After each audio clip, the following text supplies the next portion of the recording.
Sim, pode começar, já são 8h23. Então, vamos dar início a mais um momento de edificação da UMP. Nós agradecemos primeiro a Deus por mais uma oportunidade. Agradecemos a presença do reverendo Adenildo conosco novamente e a todos vocês que estão participando conosco e porventura aqueles que chegarão também. Para dar início, eu gostaria de pedir a todos que abrissem as suas Bíblias nos Salmos de número 127. Salmos 127. Eu estarei fazendo a leitura desses salmos, que diz assim: Se o Senhor não edificar a casa, em vão trabalham os que a edificam. Se o Senhor não guardar a cidade, em vão vigia a sentinela. Inútil vos será levantar de madrugada, repousar tarde, comer o pão que penosamente granjeastes. Aos seus amados ele o dá enquanto dorme. Herança do Senhor são os filhos, o fruto do ventre, seu galardão. Como flechas na mão do guerreiro, assim os filhos da mocidade. Feliz o homem que enche deles a sua aljava. Não será envergonhado quando pleitear com os inimigos à porta. Amém. Que o Senhor aplique a sua palavra nas nossas vidas e que, de fato, nós tenhamos isso em mente, tanto na nossa vida individual, quanto na nossa vida, nas nossas relações interpessoais, que se o Senhor não edificar, se o Senhor não for o nosso alicerce, a nossa base, de nada adianta o que venhamos a fazer. Hoje nós temos como tema para um momento de edificação coisas essenciais no casamento, e tenho certeza que o Senhor, como alicerce de um bom casamento, com certeza esse casamento será vindouro, será abençoado. Para continuar, eu gostaria de pedir ao pastor Josinaldo que fizesse uma oração de gratidão a Deus por mais um momento na presença dele, por mais um encontro que nós estamos tendo, e também pedir a Deus que abra os nossos corações, as nossas mentes para entender e compreender o que o Senhor tem a nos falar, e pela vida do pastor Adenildo. E logo depois da oração, também peço ao pastor Josinaldo que apresente o pastor Adenildo, até porque nós temos aqui algumas pessoas que não participaram da última reunião, para assim a gente passar a palavra ao pastor Adenildo. Vamos orar.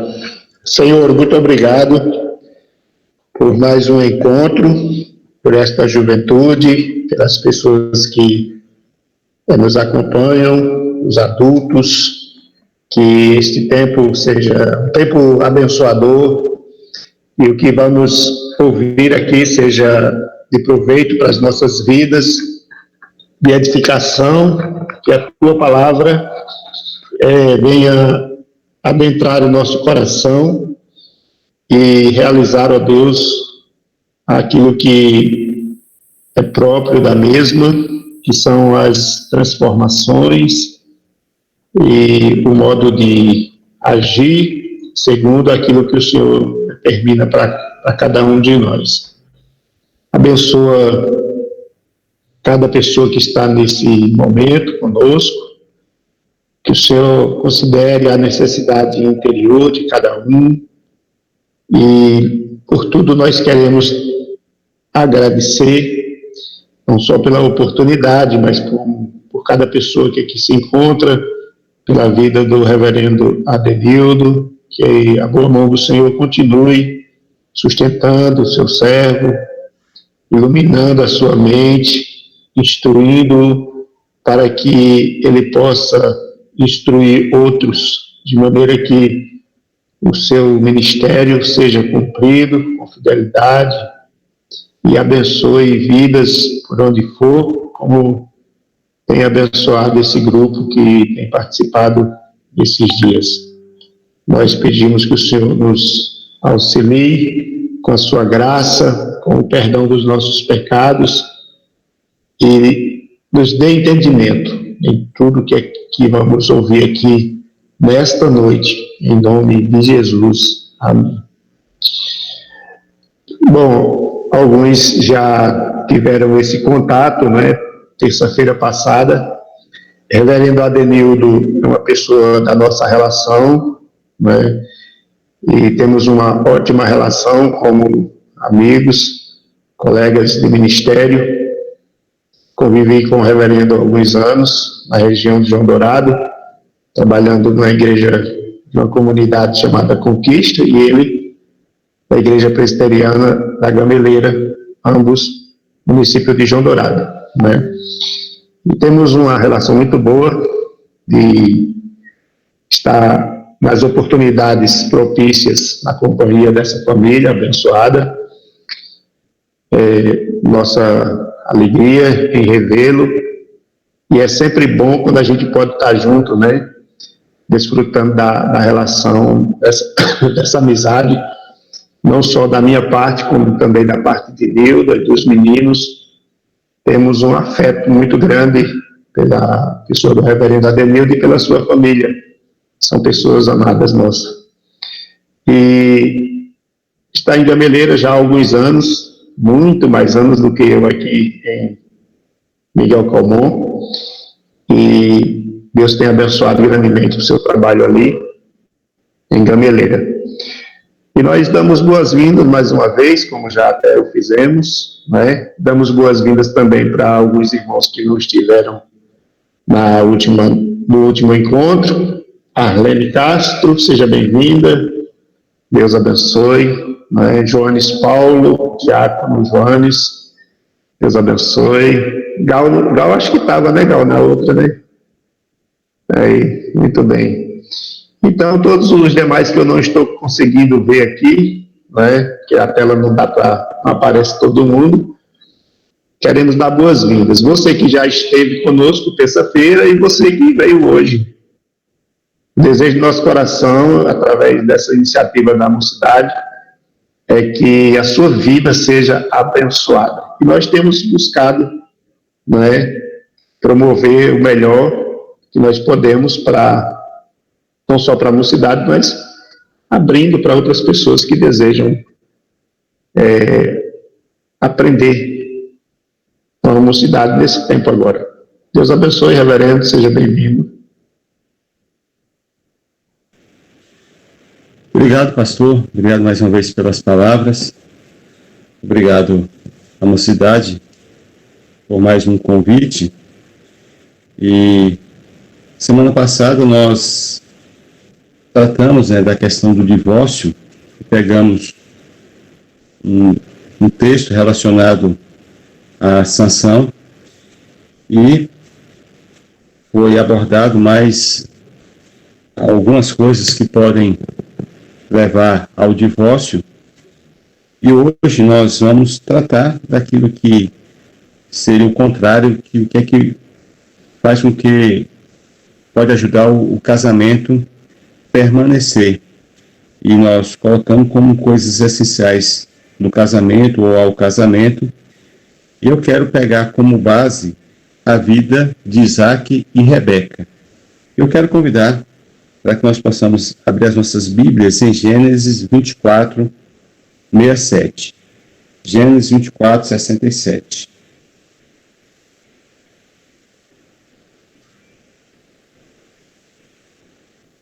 Gênesis 24, 67.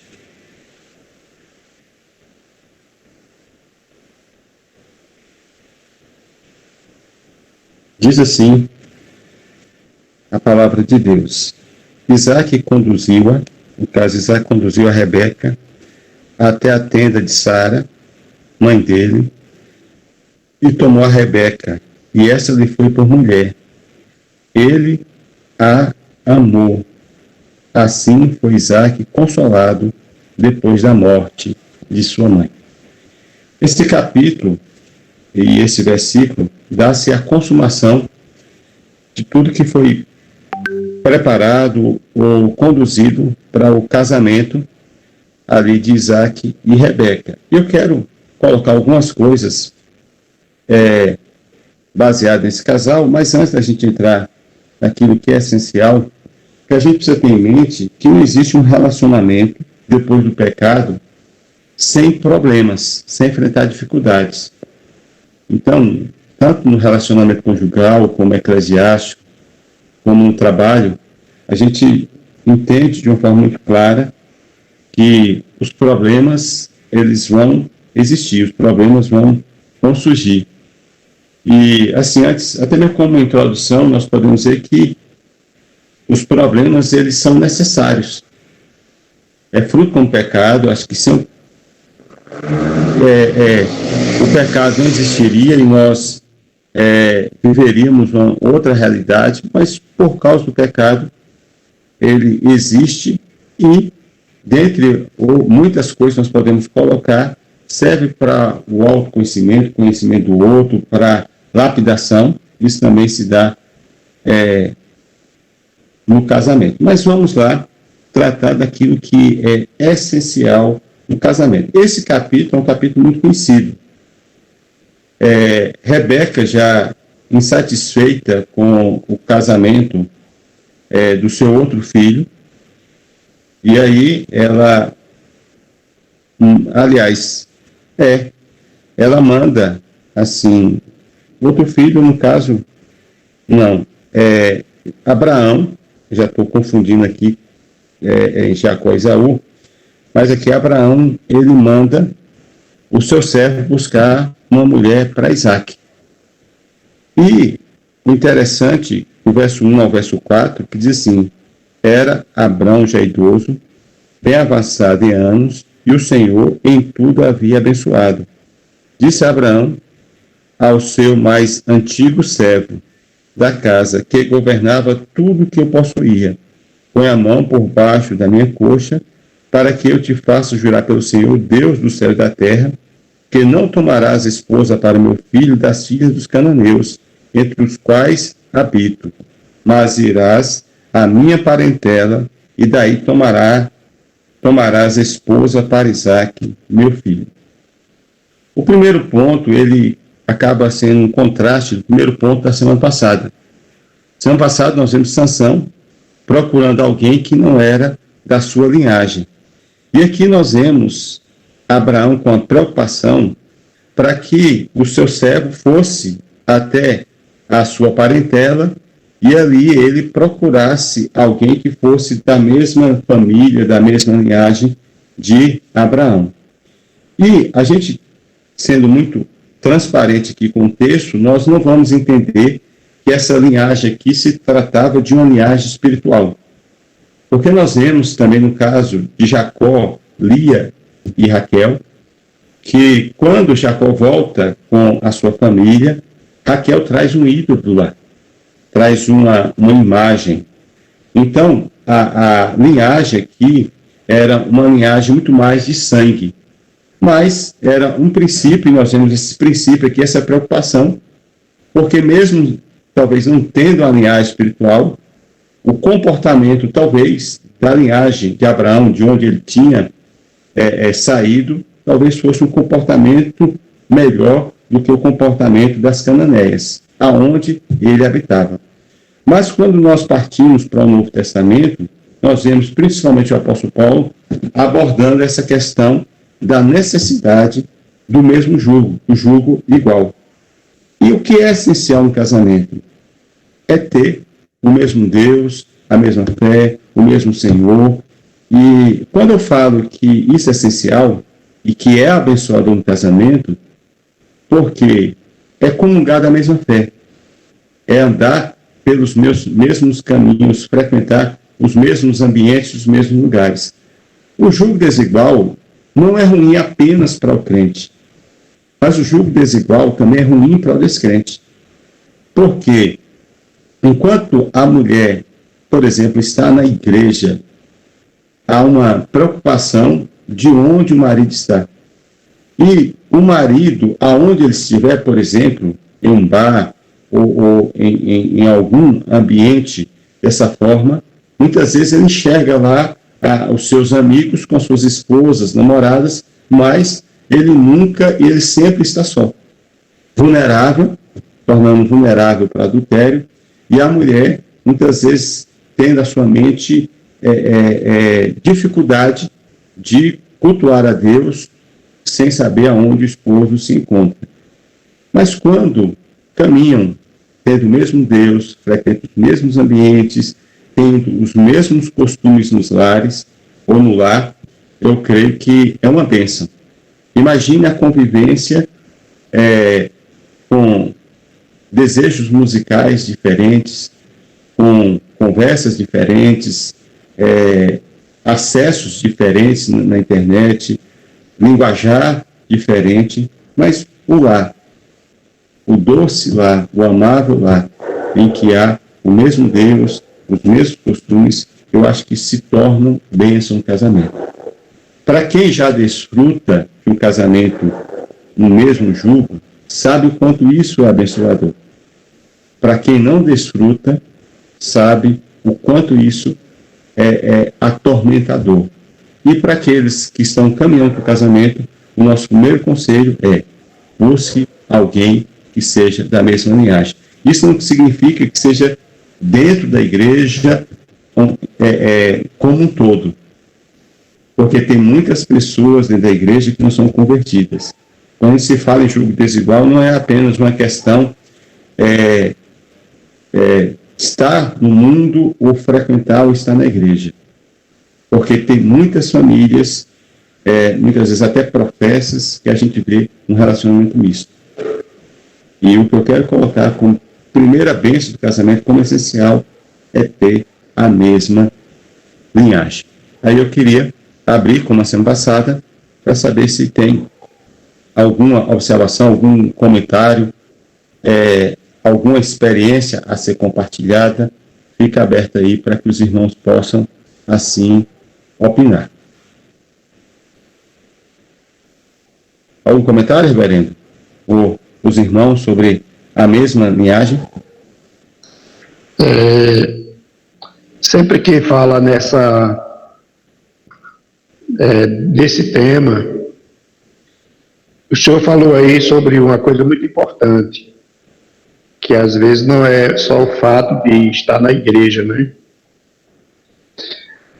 Tanto homens como mulheres, ou jovens, no caso, as mulheres como os homens que desejam casar, precisam ter muito cuidado com esse aspecto.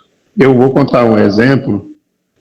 O senhor sabe que eu trabalhei quase os 4 anos lá em Vale das Pedreiras, em Camaragibe, e eu tive uma experiência de conhecer uma senhora que ela, da nossa denominação, frequentava a igreja, uma jovem simpática na época.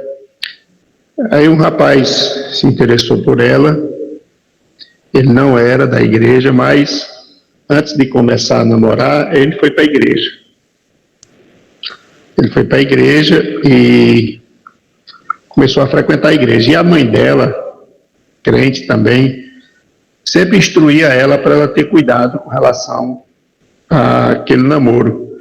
Porque a mãe já mais experiências, ela percebia que o rapaz estava ali mais por um interesse, né?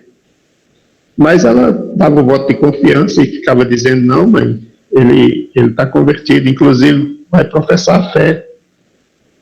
E o rapaz professou a fé, entendeu? Professou a fé, e ela na maior felicidade do mundo, mas a mãe disse assim: eu te dei um conselho, você decidiu o que fazer com o conselho que eu lhe dei. Você não considerou, você vai casar, tudo bem. Mas eu não acredito que haja uma conversão aí. E ela estava apaixonada, né? E a paixão, isso tira muita a capacidade de percepção das coisas, né?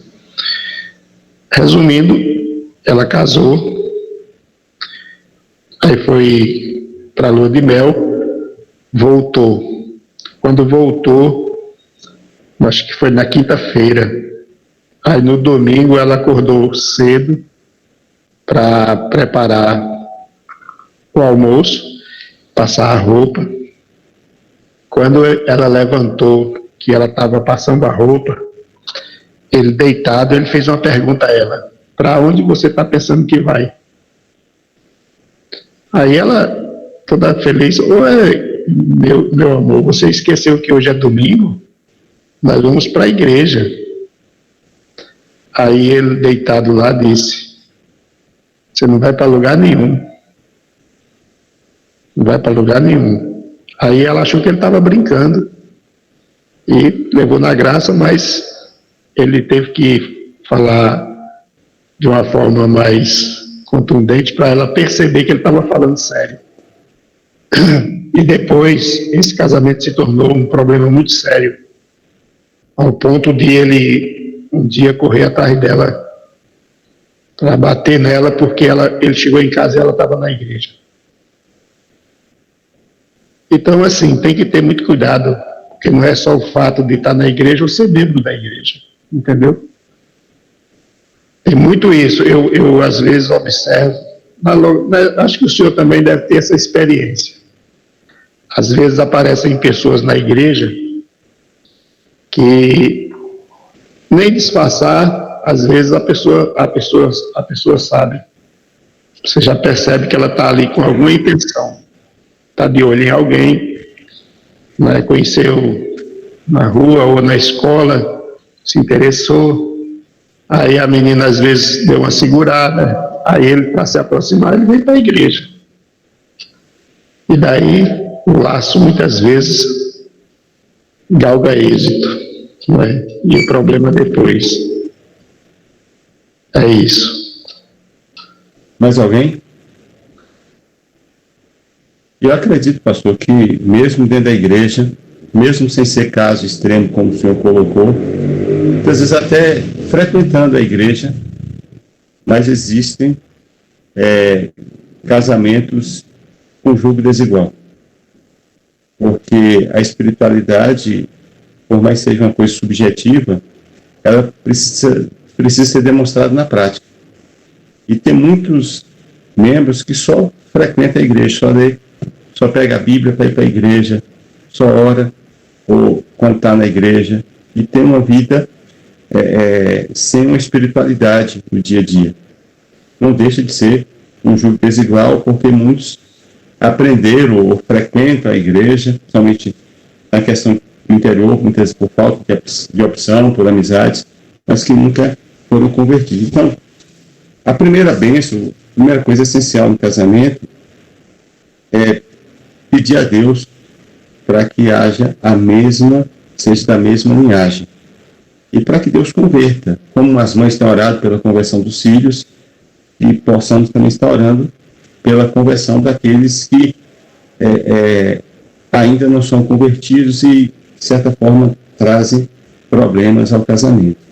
A segunda coisa, muito relacionada à primeira, e aí a gente vai ficar muito no verso 67, é a obediência ao padrão de Deus. Nós vemos que o verso 67 tem uma frase que diz assim: esta lhe foi por mulher. Diz que Rebeca lhe foi por mulher. E só Rebeca, pelo menos dentro do princípio bíblico, daquilo que a Bíblia coloca, Isaac era filho de Abraão. E Abraão exerceu uma poligamia. Isaac foi pai de Jacó. E Jacó também exerceu uma poligamia. Mas nós sabemos que o padrão bíblico, quando a gente vai para Gênesis, nós vemos que deixa o homem pai e mãe e se une à sua mulher. O padrão bíblico é a monogamia. E o que me admira em Isaac é que, nesse contexto de poligamia, a Bíblia descreve Rebeca como sua única esposa. E aí vem o que é que nós enxergamos por bênção. Porque para o carnal, para o profano, para o mundão, abençoado foi Salomão. Para o carnal, abençoado foi o rei Davi. Para o carnal, abençoado foi Jacó. Mas o que é que nós vemos aqui? O Isaac, seguindo o padrão bíblico, um outro exemplo que a gente pode colocar aí, da mesma linhagem, talvez o seu bisneto José, que a Bíblia descreve também ali tendo uma única mulher. Não estou afirmando que teve, mas quando a gente lê as Escrituras, nós não encontramos mais alguém além da descrição de uma única esposa.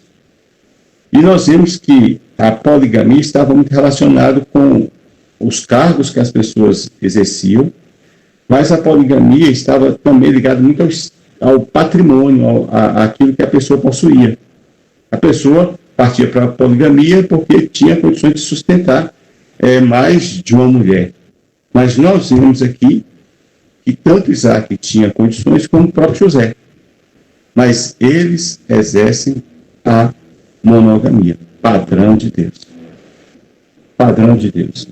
Então, a segunda coisa que a gente precisa ter como essencial, como bênção no casamento, é padrão de Deus.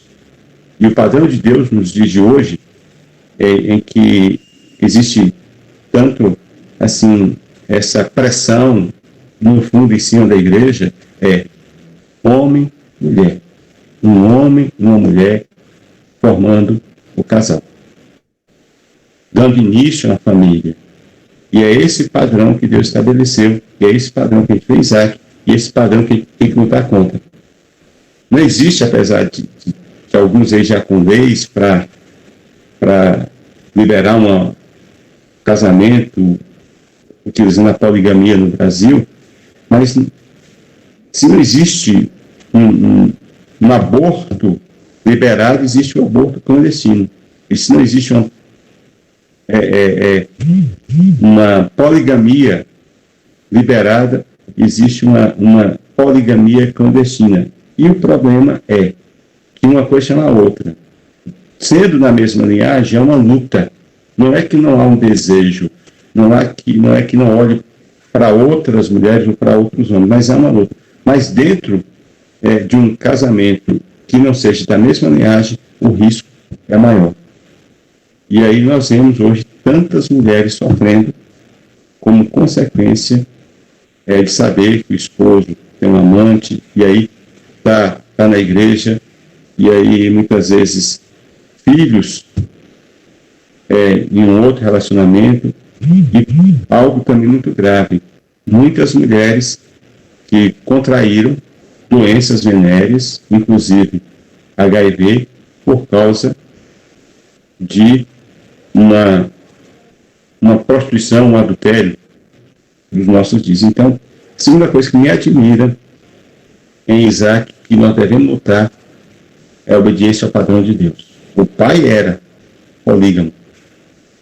Filho tornou-se, e ele não. Rebeca, sua única esposa. Não sei se alguém quer comentar alguma coisa.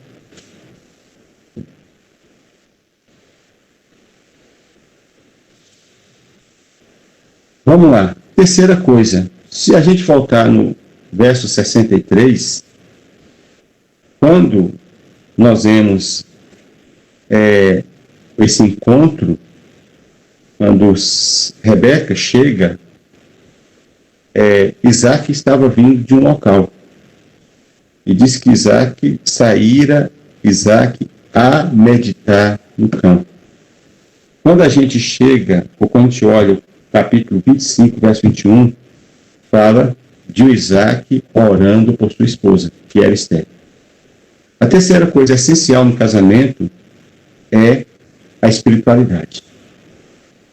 Eu não posso definir aqui a questão da meditação, mas talvez era a forma de culto daquela época, não existia as escrituras escritas, podem colocar a partir de Moisés, aqui está antes de Moisés, não sei qual a forma, mas trazendo essa ideia de meditação.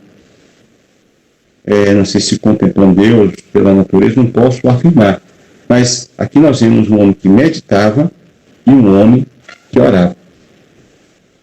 Então, a terceira coisa que eu acho que é essencial no casamento é o exercício da espiritualidade. O casal precisa ter como bênção a leitura e a oração. E pensa numa coisa que a gente consegue enxergar tantas pessoas sofrendo por não conhecer as Escrituras, como Jesus colocou, o poder de Deus. Ontem mesmo, recebi aqui uma jovem senhora de uma outra denominação, me procurou e parecia aflita, e a palavra final que eu dei para ela foi que toda aquela aflição dela resumia na falta de conhecimento escriturístico. Então, o casal, eu creio que é muito complicado. A devocional, o culto doméstico, nós tivemos um reavivado culto doméstico no início da pandemia, depois já deu uma esfriada, uma leitura e oração entre o casal, alguns conseguem, outros não, mas o que eu quero colocar, o que é essencial ao casamento, o que se torna bênção no casamento, é a prática da vida devocional. E nós vemos isso em Isaac. Nós vemos Isaac meditando e nós vemos Isaac orando. É convidar Deus para estar no casamento. É convidar Deus para gerenciar o casamento. É ter esse contato com Deus. Mas é uma grande bênção que está à nossa disposição. Hoje nós temos a Bíblia nos tablets, nos celulares, nós temos acesso, mas nós vemos que aquilo que é bênção tem se tornado problema, porque como casal ou como casais, nós vemos muitas vezes essa negligência da espiritualidade no casamento. E quando nós somos alimentados por Deus, trabalhados por Deus, nós vamos relacionar melhor com o nosso próximo. E o mais próximo do homem é a sua mulher, que é uma só carne. O mais próximo da mulher é o seu marido, porque eles se tornaram uma só carne. Terceira bênção do casamento: espiritualidade ativa. Mesma linhagem, padrão de Deus e espiritualidade. Alguém quer comentar alguma coisa? Ô reverendo? Sim, pastor.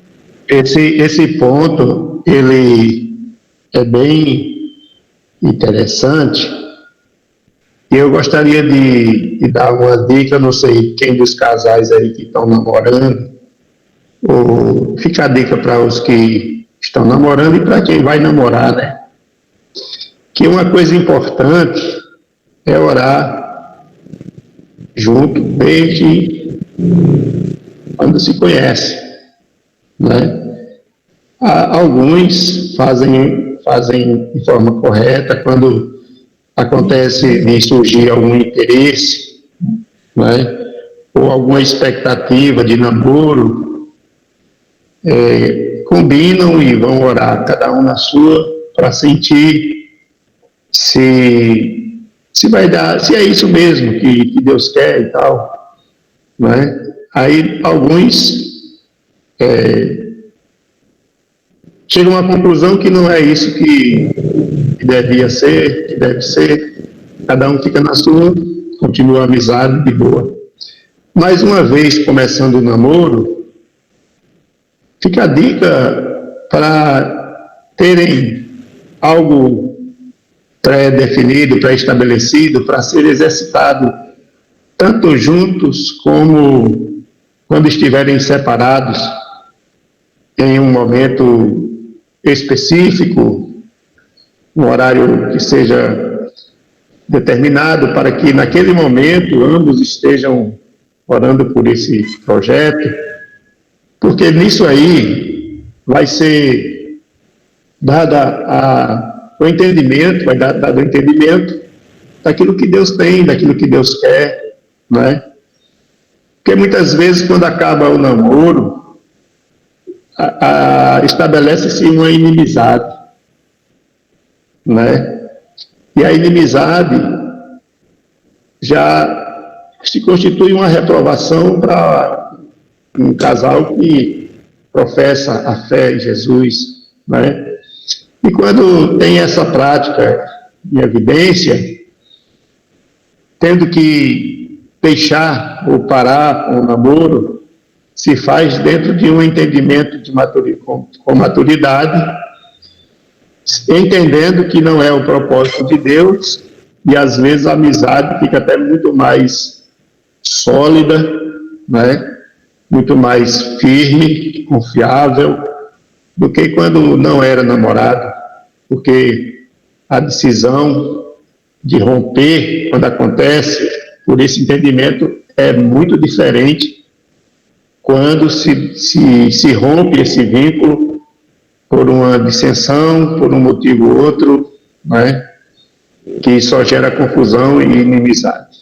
Esse ponto é extremamente importante, não só para essa fase já para quem está casado, mas eu julgo como extrema importância para quem está nessa caminhada do namoro, né, tendo algo assim pré-estabelecido para ajudar no entendimento daquilo que Deus quer. Outra coisa, pastor, que a gente tem que ter em mente, que diante dos problemas do casamento, algumas pessoas têm algumas metas para mudar o contexto.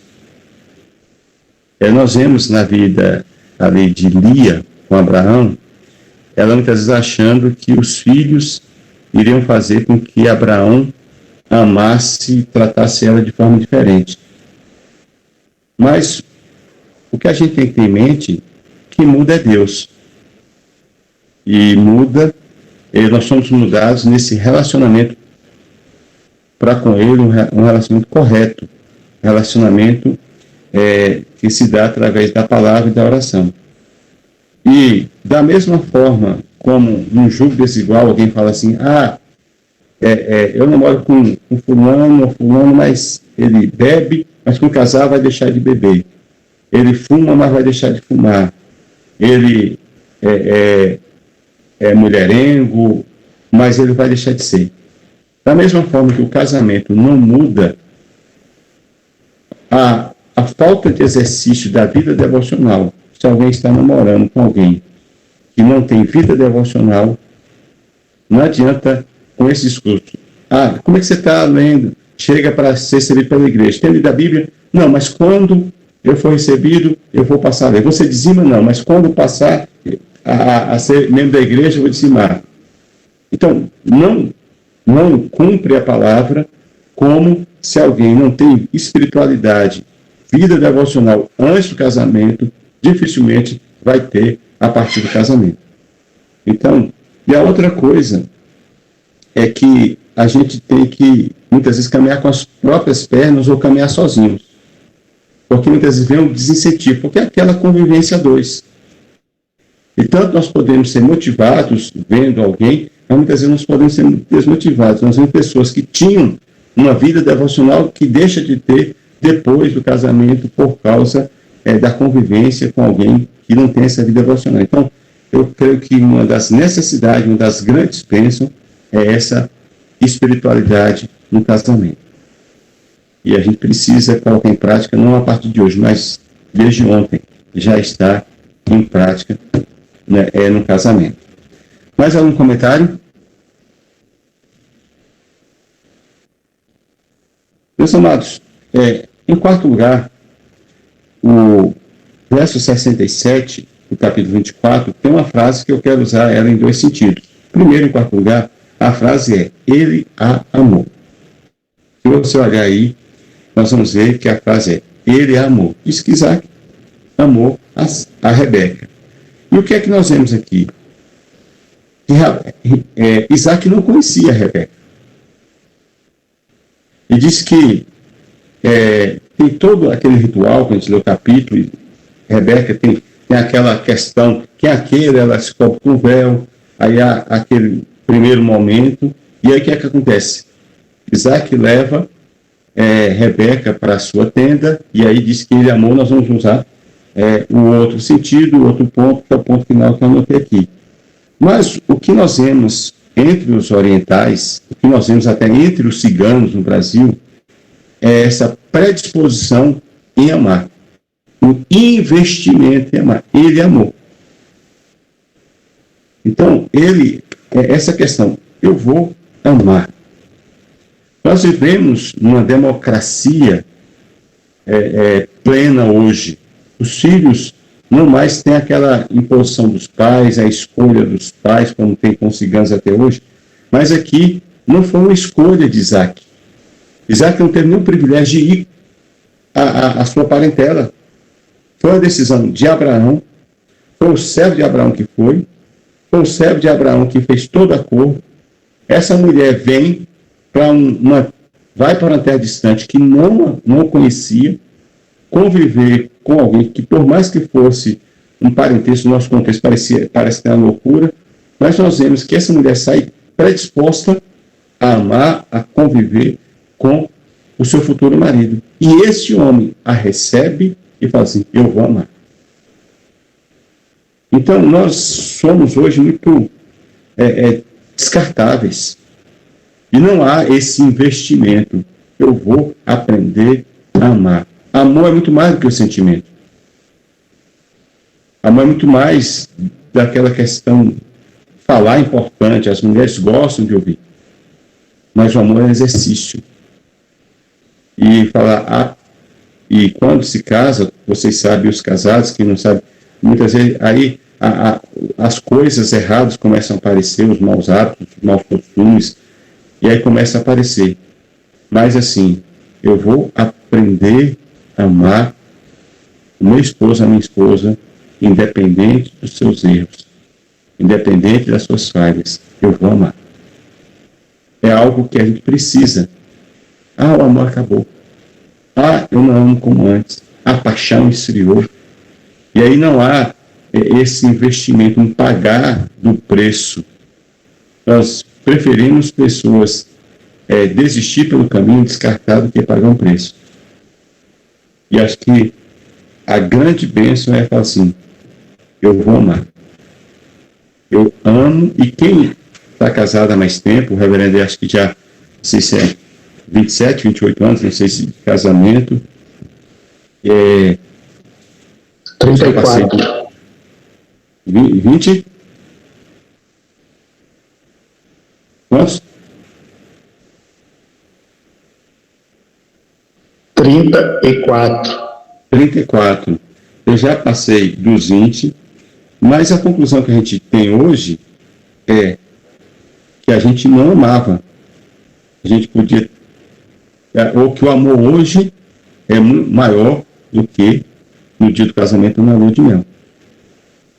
O amor ele foi construído. É um amor hoje de uma convivência. É um amor hoje, nós vamos entrar no outro ponto, mas é um amor muito mais do que atração carnal. Então, há um investimento. E aí, como casais, hoje a gente investe tanta coisa, investe na compra da casa própria, investe na criação, na educação dos filhos, investe em tantas outras coisas. Mas uma coisa que precisa é investir no outro. Eu quero aprender a amar mais e mais. Esse é o penúltimo ponto. Não sei se alguém quer comentar alguma coisa sobre ele amou. Ele decidiu amar Rebeca, e eu creio que Rebeca decidiu amar Isaac. E acabou. Investiu. Alguém quer comentar alguma coisa? Certo. Último ponto, ainda no 67, a mesma frase, ele a amou. E aqui está subtendido que eles tiveram relacionamento sexual. A bênção apontada aqui em quinto lugar que nós vemos, que é bênção no casamento, que é essencial no casamento, é o sexo. Mas não é só o sexo em si, porque nós vemos que Isaac comete um erro aprendido de seu pai. Por 2 vezes, Abraão pede para Sara falar que eles eram irmãos. Mas Isaac também pede para Rebeca fazer o mesmo. Mas, aonde eles estavam, um dia, o rei, o governante de onde eles estavam, olha pela janela e Isaac estava fazendo carinho em Rebeca. Diz: vem cá. Irmãos não têm esse tipo de carinho, de carícia. Então, Isaac se entrega pela forma como ele tratava Rebeca, pelas carícias. Então, o que é essencial no casamento?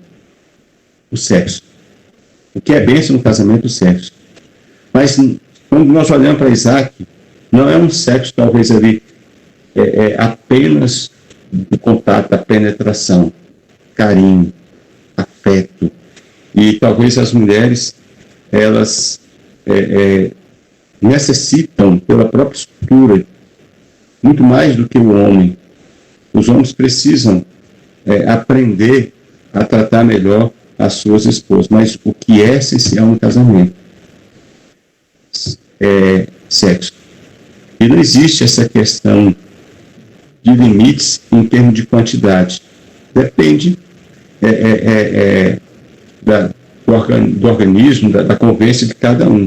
Mas o que não pode deixar de existir, somente falando para casais jovens, é deixar a prática sexual. Punir através da prática sexual.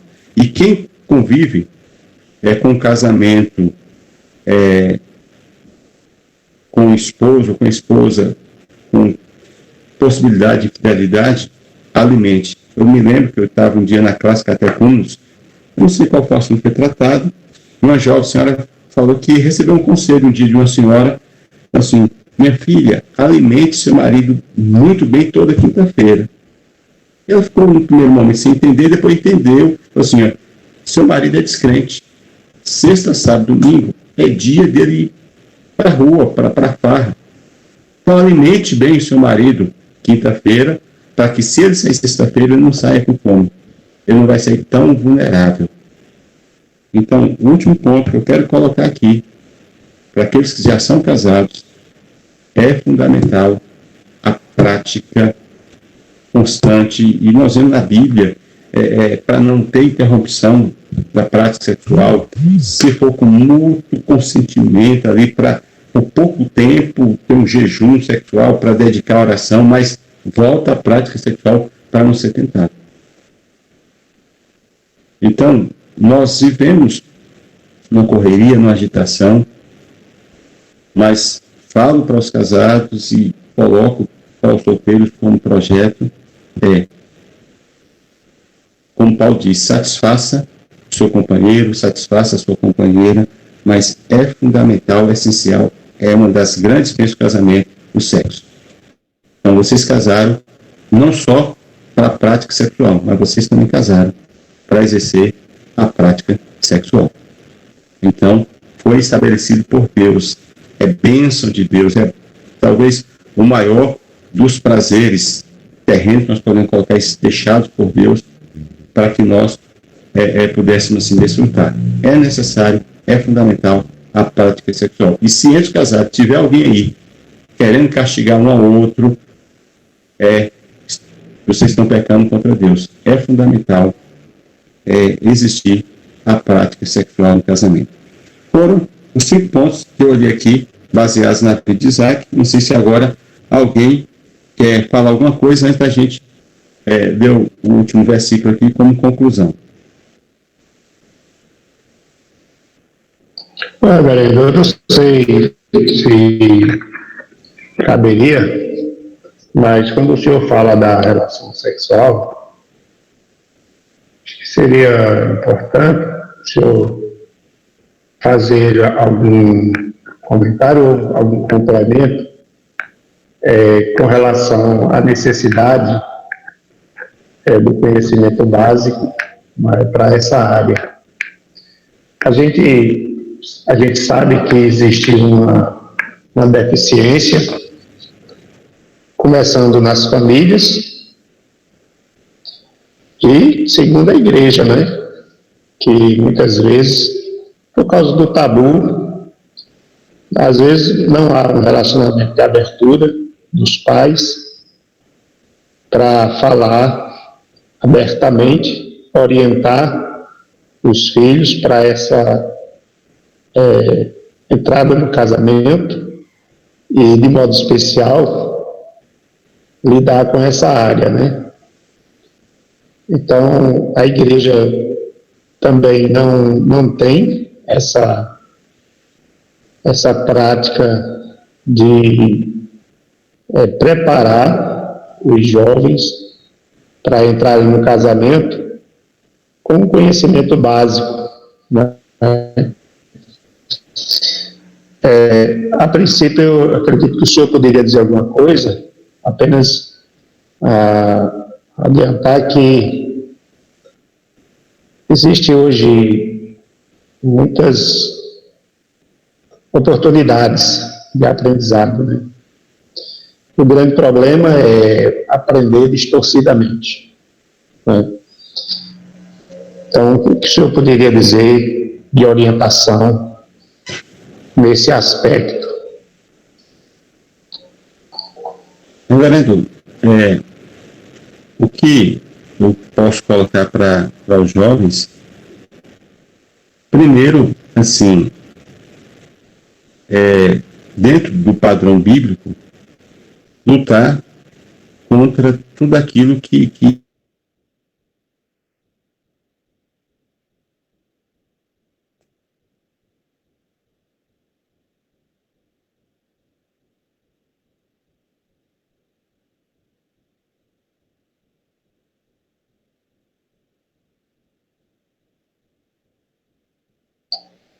Conspiração.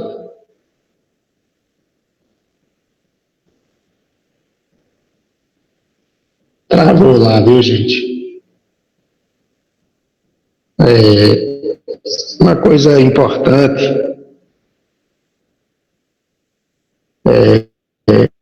porque quando fala em sexo,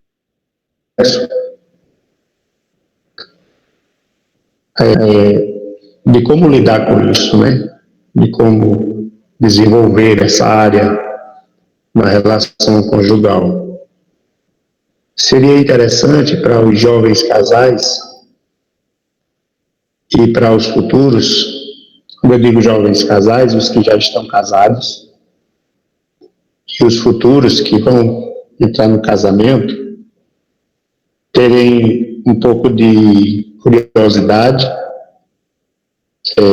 ler alguma coisa nessa área que seja útil, que venha a ser útil na relação conjugal, porque o mau exercício ou a prática mal feita, né, nessa área pode trazer transtornos para a relação, não é? Então, como a gente está aqui nesse bate-papo e o tema foi colocado aí, eu levantei essa questão porque existem muitos casamentos que enfrentam problemas por causa da dificuldade de ajuste nessa área. Existem muitas dificuldades no seguinte aspecto. Os homens nem sempre estão sabendo conduzir o processo. E como muitas vezes as mulheres também, por falta de curiosidade, de conhecimento, se submetem àquela limitação do marido e, com isso, o que poderia ser prazeroso, satisfatório, se torna frustrante e um grande problema na relação conjugal. Então, pastor Ademir não voltou ainda não, né? Então, como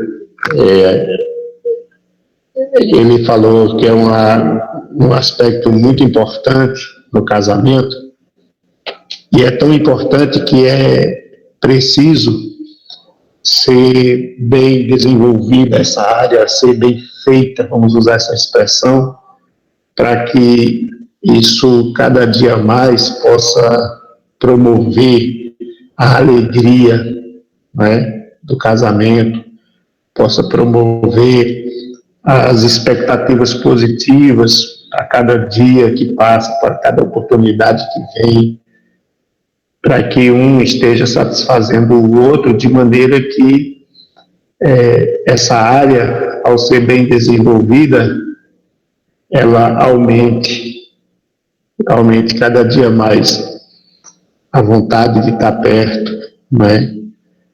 Ela estimule a cada um dos cônjuges a serem carinhosos, ou a ser carinhoso um com o outro, e uma série de outros fatores que poderiam ser denunciados aqui, mas eu acho que poderia até ser estranho para algumas pessoas falar sobre alguns aspectos, mas resumindo, o que eu quero dizer é que os jovens casais que estão começando, mesmo que você ache que você sabe tudo, você ainda não sabe tudo, tá? Você está num processo de descoberta, um processo de aprendizado. Então, é de suma importância buscar esse conhecimento básico, né, acerca desse assunto, para cada dia melhorar, né, essa área. Porque é uma área que como todas as demais, mas essa área também ela tem um peso muito grande. Quando mal administrada, afeta demais a relação conjugal, né? Afeta demais. Então, o conselho que eu dou é que quem está e precisa crescer, busque o conhecimento e juntos conversa, dialoga sobre como fazer melhor, o que fazer na relação, dentro desse padrão coerente, condizente, de respeito. E os que vão casar já podem entrar no casamento sabendo de muitas coisas, né? Tendo conhecimento de muitas coisas, e a partir desse momento começarem a fazerem as experiências, né, daquilo que conhecem. Mas quando eu digo começar a fazer experiência, não entenda mais no casamento, entendeu? Daquilo que você conheceu. Existe muita coisa escrita, muita coisa. Não, eu não recomendo, por exemplo, você aprender com coisas já que não tragam edificação para a sua vida, que não vai ser benéfico, né?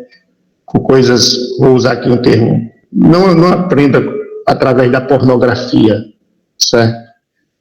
Não seria saudável aprender pela pornografia, mas aprender dentro daquilo que venha a ser saudável e também esteja sendo algo que não te exponha aos riscos de fazer coisas que você não deveria fazer antes do tempo. Reverendo? A internet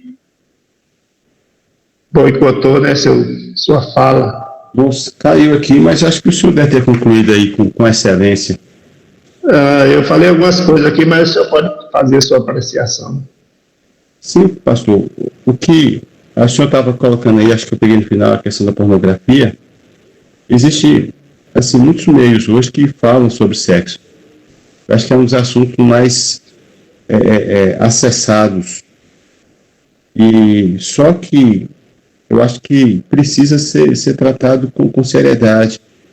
E o que eu normalmente tento aqui é aconselhar os casais, mesmo aqueles que já exerceram a prática sexual, colocar os limites estabelecidos, né, pelas escrituras, o prejuízo da pornografia na vida do casal, e a outra coisa é essa orientação bíblica, essa orientação pastoral. Então, para aqueles que apresentam ou que têm algumas dúvidas, algumas dificuldades, existem muitas dúvidas dentro da igreja. inclusive com casais mais idosos, é procurar o seu líder como casal. Acho que é bom como casal, principalmente as mulheres irem, ou se não, dependendo do ambiente, talvez procurar o pastor juntamente com a sua esposa. É um assunto que precisa ser tratado, é um assunto que precisa ser abordado de uma forma séria, de uma forma bíblica, mas quando alguém vai casar, eu tento orientar na questão financeira, na questão de relacionamento com os familiares, mas também trazendo essa orientação sexual. Então, acho que existe, e acho que dentro das pessoas que pode orientar melhor, dentro do contexto bíblico, é o próprio pastor. Não sei se o senhor tem essa prática aí, mas... Comumente não, reverendo. Não, comumente não, porque acho que por causa dessa dificuldade que existe, até mesmo as pessoas que têm a necessidade de se abrirem, né? Em contrapartida, como dinâmica de ensino, tem havido essa falha, entende? Certo. De grupos específicos, porque, na verdade, algumas coisas que deveriam ser, ou que precisariam ser colocadas, em sendo colocadas de uma forma pública, nem sempre tem os resultados positivos por causa justamente daqueles bloqueios, daquelas dificuldades, né?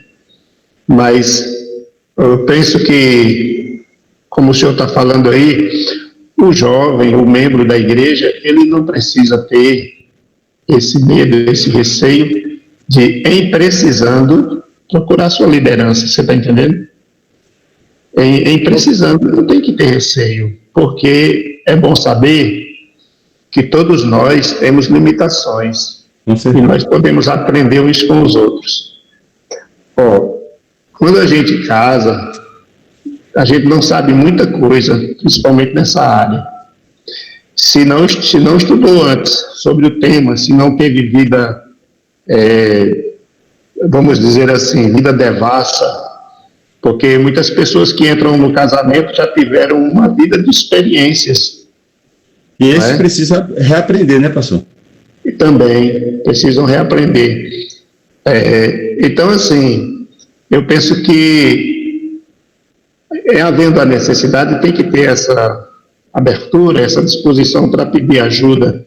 Ou então, se não tem essa disposição ou abertura, buscar por meio, digamos, das portas que existem, das oportunidades que são oferecidas para se aprender. Tem muitos conselheiros conjugais, ou muitos palestrantes, matérias boas em sites confiáveis, que não vão apresentar pornografia, vão mostrar como é que deve ser feito, como deve ser considerado, porque cada pessoa, ou seja, um homem, ele tem as suas particularidades, e a mulher as suas, e as particularidades do homem são totalmente diferentes em muitos aspectos.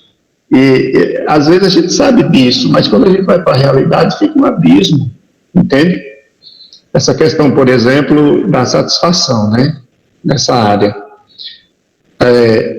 Eu, durante essa caminhada pastoral, já conheci muitas pessoas com 20 anos de casados, com 30 anos de casados, que a mulher nunca soube o que é ter um orgasmo, entende? Nunca soube o que é um orgasmo. Por quê? Qual é o problema? Se ela é saudável, né? Se ela tem saúde, porque o seu companheiro, ele não tem noção, ele não sabe o que é isso.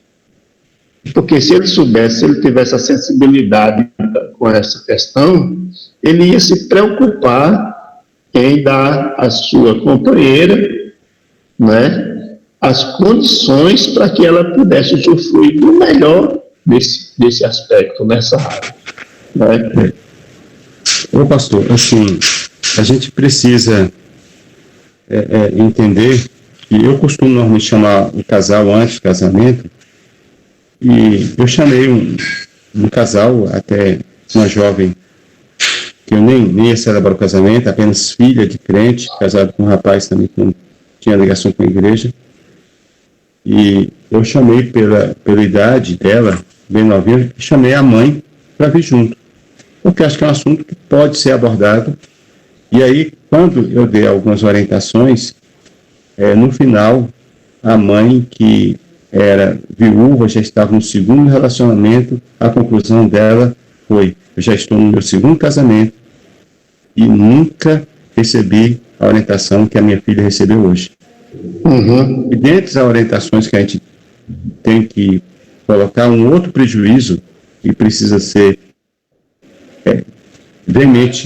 veementemente descartado é o compartilhar a vida sexual, assim, de forma desnecessária e banal.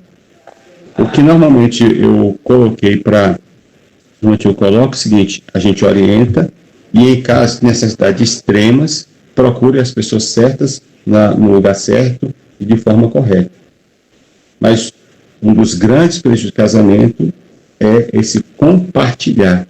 Mulheres com suas amigas, homens com seus amigos, eu acho que tanto correto, saudável, sem necessidade, não é algo para que se compartilhe. Só que se compartilha em extremos. Mas é algo que precisa ser exercido no casamento, a questão sexual. Não sei se nós ajudamos ou pioramos a situação, mas eu quero, assim, ouvir, saber se tem alguma pergunta. O pastor Josinaldo está aí para responder, ou talvez as considerações finais. Nós tratamos hoje da mesma linhagem: obediência ao padrão de Deus, espiritualidade, investimento e vida sexual. O senhor que conhece aí as ovelhas, pastor, talvez as pessoas com mais facilidade, casais aí, se o senhor quiser perguntar alguns desses, mas antes de concluir, antes de passar para o senhor, no capítulo 26, verso 28, nós vemos Abimeleque ali com Alzenate, Ficol, comandante do exército, disseram o seguinte a Isaac: disse-lhes Isaac, aliás, verso 28, eles responderam: vimos claramente que o Senhor é contigo. 26, 28, eu gosto muito desse versículo. Vimos claramente que o Senhor é contigo. E o meu desejo, a minha conclusão aqui, é que as pessoas possam ver claramente que o Senhor está conosco, é conosco, com a nossa vida, com a nossa família, com o nosso lar. Que as pessoas olhem lá de fora e enxerguem as bênçãos de um casamento na mesma linhagem, dentro do padrão de Deus, uma família que vive e exerce a sua espiritualidade, uma família que um investe no outro, e uma família que mantém a sua vida ativa sexualmente. Vimos claramente que o Senhor é contigo. Então essa é a minha palavra final, e passo para o senhor, para que o senhor possa estar assim, talvez fazendo as considerações finais também, e convidando alguns membros aí para que, se eles desejarem falarem alguma coisa. Semana passada foi mais participativo, não sei se foi o tema hoje que deixou mais tímido, mas abri, pastor, para as participações. Eu fiquei aqui pensando que o pessoal ficou mais inibido porque é um tema que muitos aqui ainda não vivenciam, não é? Alguns já.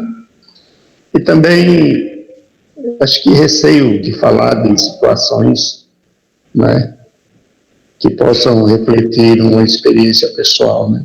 Mas pode ser falado dentro do que foi abordado, naturalmente, sem a necessidade de dizer eu vivencio isso, né? Se alguém do grupo, casado ou solteiro, quiser fazer alguma consideração, acho que seria muito oportuno, né?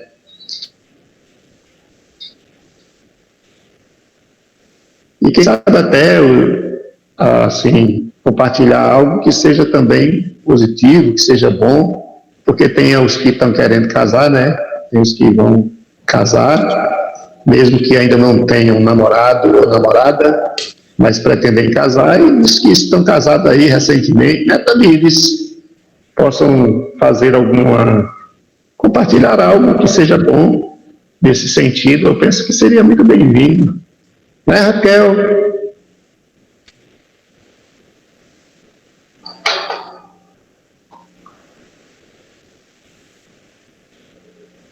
Acho que o pessoal saiu, viu? Só ficou nós dois? Eu acho que o pessoal saiu. Eu falei com o Tamires e com o Raquel, nenhuma se mexeu. Fique à vontade aí, pastor. Eu só quero concluir. Mas é isso, alguém... Hein? Eu queria, minha fala, concluir agradecendo mais uma vez a oportunidade de poder estar com vocês. Foi muito bom para mim. Obrigado, pastor. A gente que agradece, né, pela sua disponibilidade. Esperamos que Deus continue abençoando a sua vida, a sua casa, seu ministério. E foi muito bom ter o senhor conosco. Kelly, outra palavra para você e as coordenadas.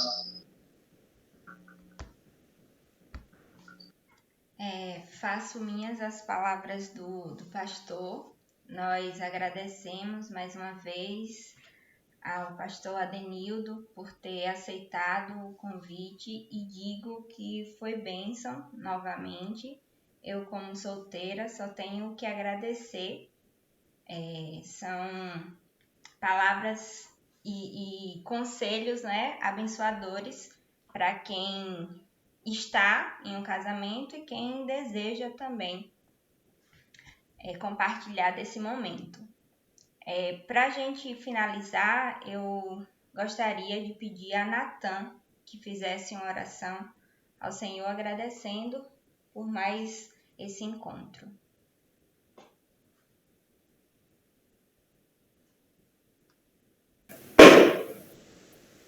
Senhor Jesus, muito obrigado por esse dia. Obrigado, Pai, pela Tua palavra.